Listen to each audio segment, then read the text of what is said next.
Welcome to the Echoes of Ihsan podcast. You know we love those deep dives into Islamic teachings. And today, we're tackling something that you might think is simple at first glance, but we're going to find out it's not. It's vows. We're opening up Sahih Muslim, Book 14, which is all about vows. Yeah, vows. I mean, we often just think of them as serious promises, right? Right, exactly. But this deep dive, I think, is really going to uncover how much deeper they go in the Islamic tradition. Okay, so it's not just I vow to do this thing. Like, we're going beyond just the dictionary definition here. Absolutely. Yeah. What I'm really curious about is what did the Prophet, peace be upon him, what did he actually say about making and keeping vows? Because that's where the rubber meets the road, right? That's the core of it, isn't it? It's one thing to just make a vow, but how does that align with our faith, with our actions, even with what Allah has planned for us? Right, because if Allah has already decided things, does a vow even change anything? And I feel like that's a question a lot of people have, right? Like almost using vows to try to bargain with God, which seems a little, I don't know, maybe presumptuous. Yeah, that's where these hadiths get really insightful, I think. We're going to look at a bunch, starting with 4019, 4020, 4021, 423, 4Z24. What's so fascinating is that the Prophet, peace be upon him, discourages making vows in many instances. He actually says that they don't change what's meant to be. Wait, so if they don't change fate, then what's the point? I'm already getting confused, but also very intrigued. It's like these hadiths are saying, hold on, making vows isn't some magical fix. Right. Like you can't just vow your way out of anything. And you know what's really interesting is the word that he uses is miserly. The Prophet, peace be upon him, repeatedly describes people who rely on vows as being miserly. Okay, so explain that to me a bit more. What does that mean in this context? It's as if he's saying that true generosity and piety, they aren't about conditional promises. Oh, interesting. So it's not like, okay, God, I'll be generous if you give me this thing that I want.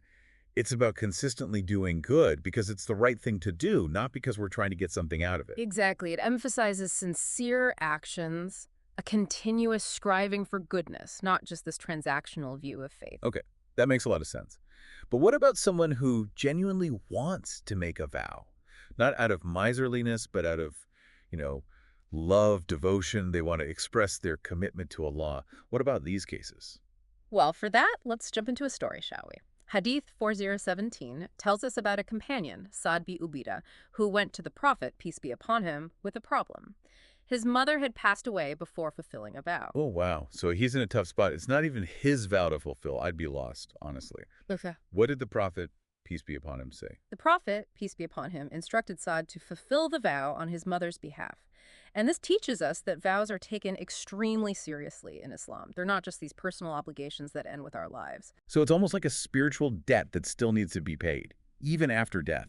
Yeah. That really shows how deeply vows are intertwined with our actions and intentions. Like even beyond this earthly life, it's still there. Precisely. It highlights this whole concept of accountability and the enduring nature of our commitments. In the eyes of Allah, they don't just disappear. Right. Wow. But, it also emphasizes the importance of filial piety, Okay, explain that to me. of honoring our parents even after they're gone. So there's this beautiful, layering of meanings, I think. Wow. Okay.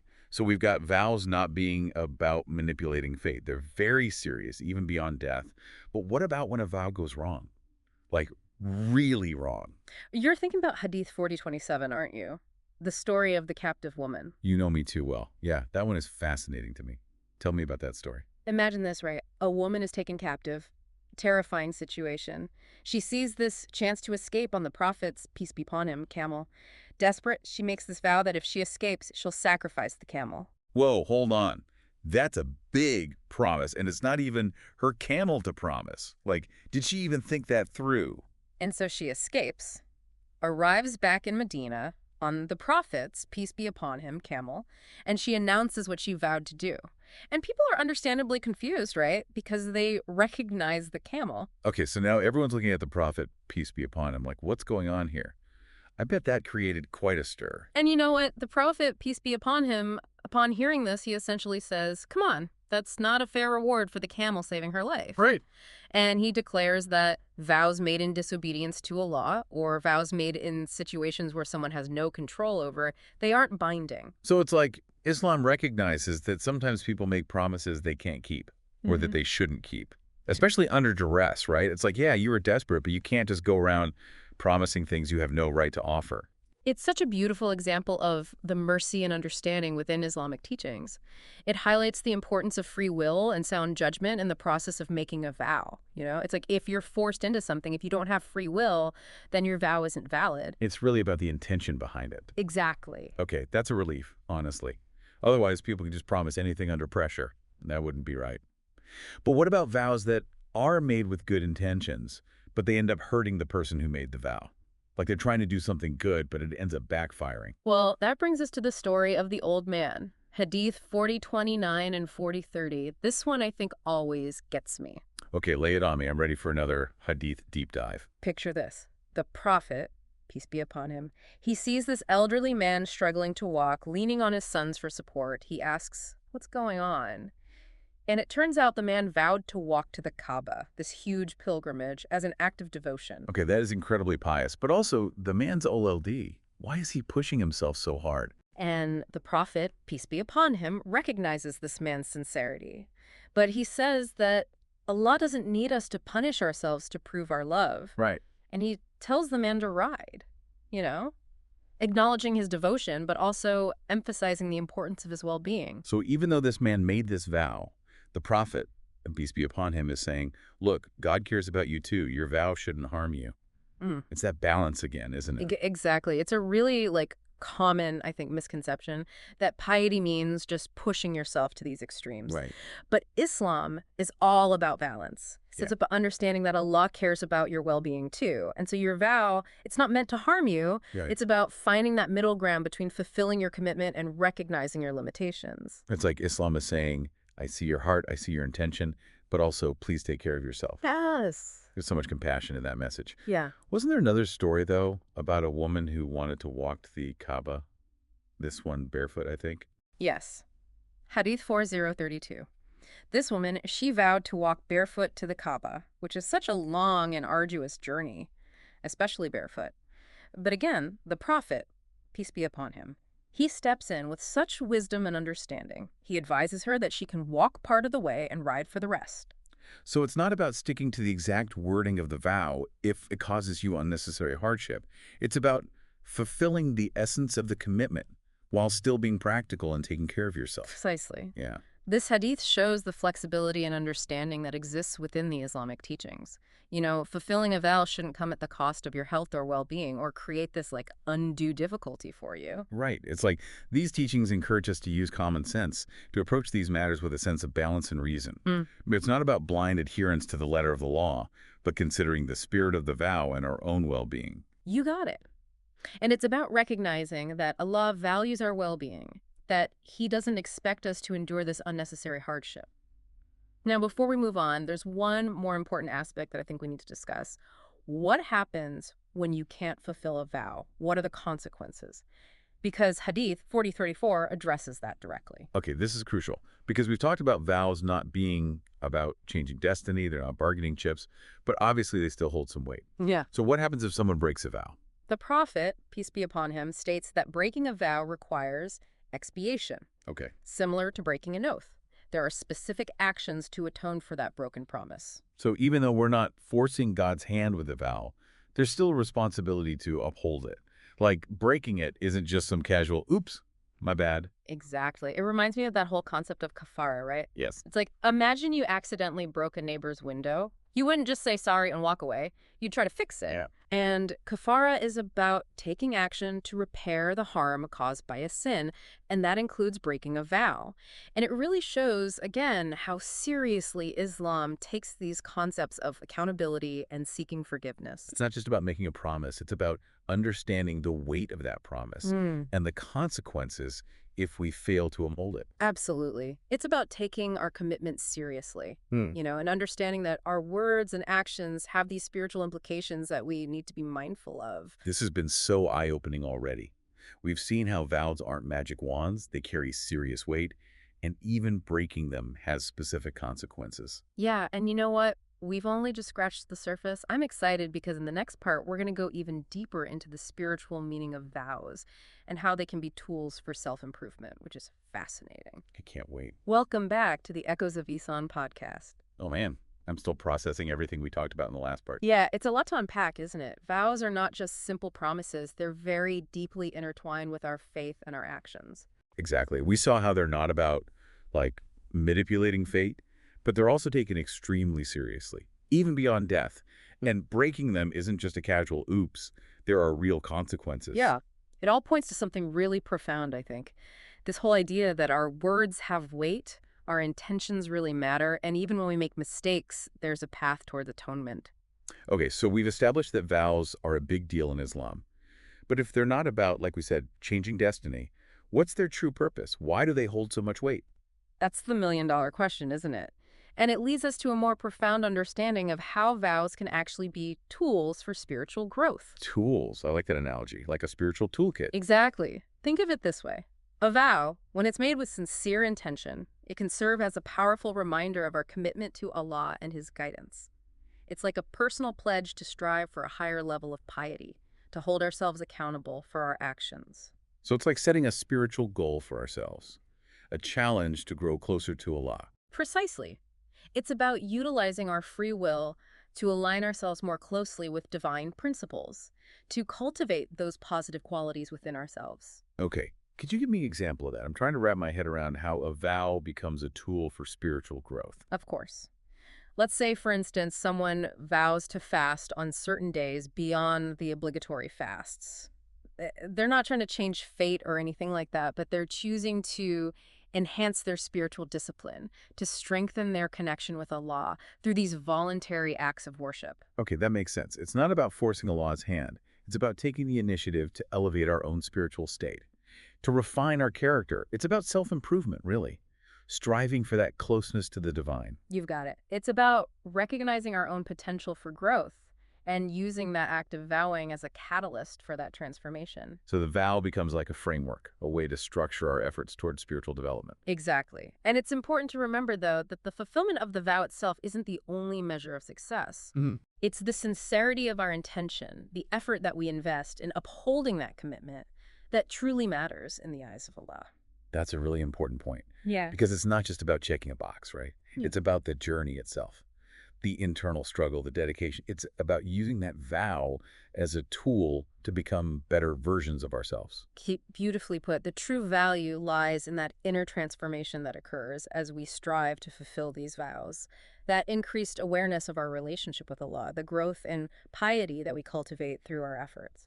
It's almost as if the very act of making a vow and striving to fulfill it with sincerity and dedication becomes a form of worship in itself, a testament to our commitment to Allah. Now you're getting it. It's not just about the end goal. It's about that process of refining ourselves along the way. But this brings us to another crucial aspect of vows, the importance of knowledge and understanding before making them. Ah, yes. Yeah. Because we talked earlier about how vows made in ignorance or under duress, those aren't binding. So Islamic teachings really emphasize that we need to be making informed decisions when it comes to vows. Absolutely. The Prophet, peace be upon him, always stressed seeking knowledge in all aspects of life, and vow making is no exception.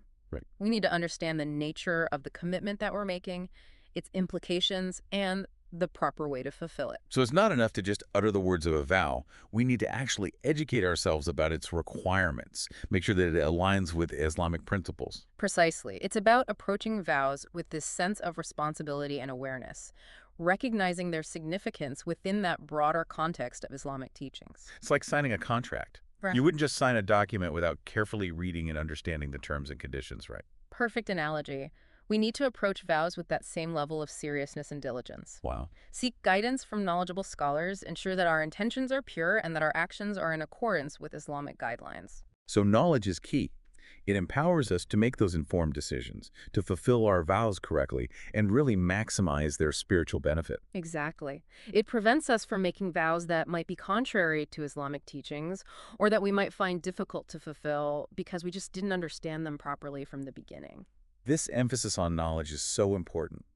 It highlights that we need to take responsibility for our actions, to seek guidance when needed, and to make sure that our spiritual practices are rooted in knowledge and understanding. And remember, seeking knowledge is a continuous process. As we grow in our understanding of Islam, our approach to vow making may evolve as well. That's a great point, Here. because it's about constantly refining our understanding, aligning our actions with the wisdom and guidance of Islamic teachings.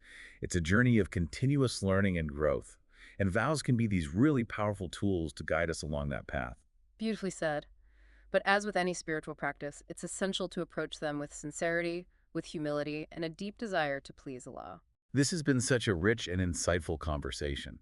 We've explored the ethical dimensions of vows, the importance of compassion and understanding, and the profound spiritual significance they can hold. And you know what? We've only just begun to scratch the surface. In the next part of our deep dive, we'll explore some specific types of vows that are mentioned in Islamic texts and delve into the nuances of their fulfillment. Stay tuned. Welcome back to the Echoes of Ihsan podcast. It feels like we've been on this incredible journey exploring vows in Islam, and I'm ready for the final leg. Me too. We've covered so much ground, understanding the why and the how of vows, but I think now it's time to get specific. Right, because we've been talking about vows in general, but I know that there are different types of vows mentioned in the Islamic texts. Right? Absolutely. I'm curious to see how those kind of play out in practice. Yeah.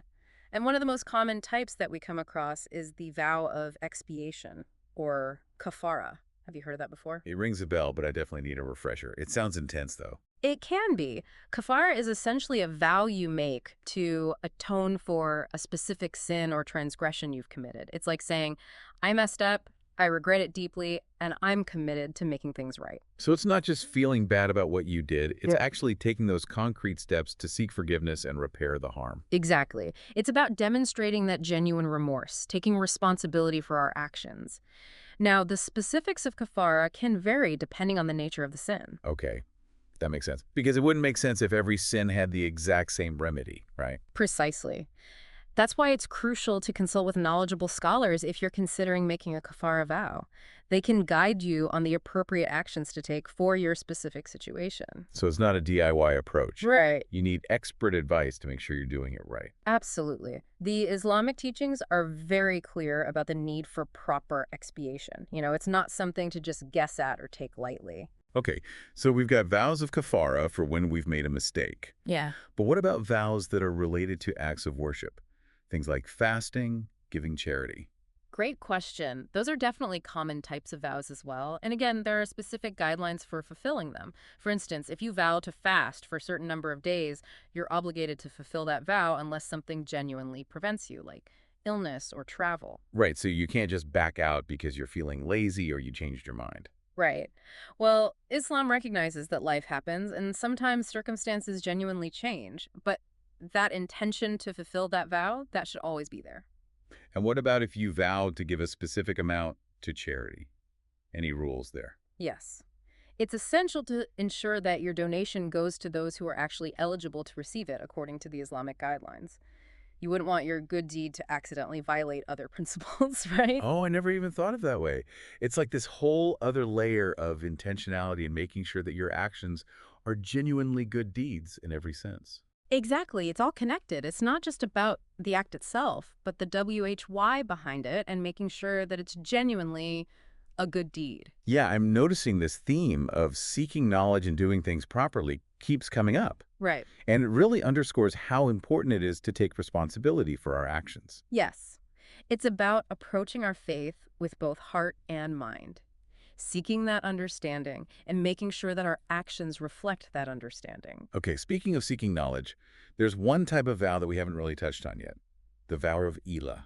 Ah, Ilah. This is a specific type of vow that pertains to marriage. It involves a husband abstaining from sexual relations with his wife for a minimum of 4 months. Wow, that's a serious commitment within a marriage. I imagine that's something that should be approached with extreme caution. Absolutely. It's a complex issue, and it has specific rules and procedures that are outlined in Islamic jurisprudence. And so couples who are considering it or dealing with a vow of Ilah should definitely seek guidance from qualified scholars. Yeah, because I can't imagine that type of vow is something to be entered into lightly or used as a tool for manipulation or punishment. Exactly. It's a very serious matter with both spiritual and legal implications. Yeah.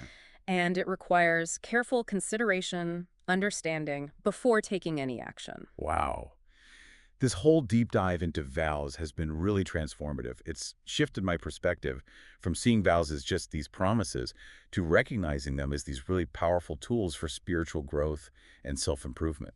It's been amazing to explore these concepts together. And, just to kind of recap, vows are not about trying to manipulate fate or bargain with Allah. Right. They're about using our free will to strengthen our commitment to righteousness and to elevate ourselves spiritually. Yeah. And we've learned that they require sincerity, knowledge, a deep understanding of Islamic principles. And even though we've reached the end of our deep dive today, I feel like it's just the beginning of my own personal reflection on how I approach vows in my life. And that's the beauty of it. It's a lifelong journey of learning and growth. And we hope this episode has provided our listeners with some valuable insights and a renewed appreciation for the profound significance that vows hold within Islam. Absolutely. So as we wrap up, I just want to say thank you for joining us on this incredible exploration of vows. May we all continue to strive for that sincerity in our intentions and actions, seek knowledge to guide our path, and always approach our faith with humility and a deep desire to please Allah.